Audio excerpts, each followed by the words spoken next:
European Commission investigators are getting ready for a voyage to the heart of the Chinese electric vehicle industry. Their mission to assess whether punitive tariffs should be slapped on Chinese car makers like BYD, Geely, and SAIC to safeguard Europe's EV manufacturers. Reuters recently broke the news, citing insights from 3 sources privy to this audacious undertaking. These investigators are not leaving any stones unturned, and their sights are firmly set on BYD, Geely, and SAIC. However, don't expect them to drop by the factories of non-Chinese brands manufacturing in China, including Tesla, Renault, and BMW. These 3 giants appear to have been spared the Inquisition. And according to insiders, some investigators have already touched down in China, while others are making their travel arrangements for visits scheduled for this month and February. Their objective? On-site inspections and verification work, which essentially boils down to cross-checking automakers' responses to the Commission's inquiries. The European Commission's investigation is still in its initiation stage, with verification visits expected to conclude by April 11th.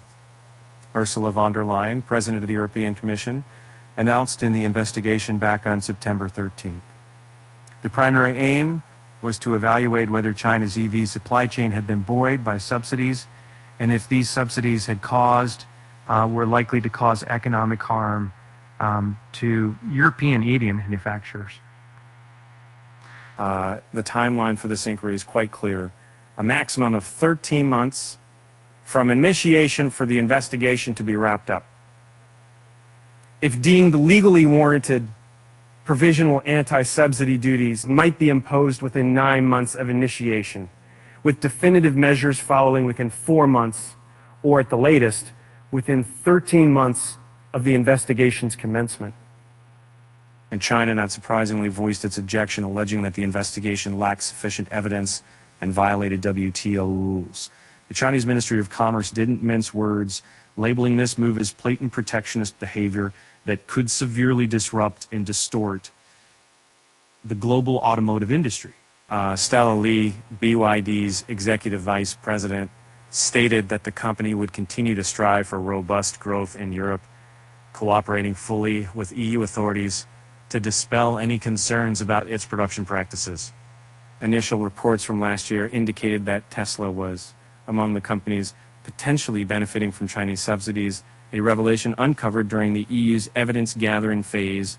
Furthermore, on October 60, Bloomberg disclosed that the EU had reached out to BMW, soliciting information regarding the BMW iX3 cars produced in Chinese factories and exported globally as part of the ongoing investigation. In a climate of growing concern over international trade practices, the EU's investigation is meant to safeguard its domestic EV industry. The potential repercussions are significant, not only for Chinese car makers, but also for the broader automotive landscape.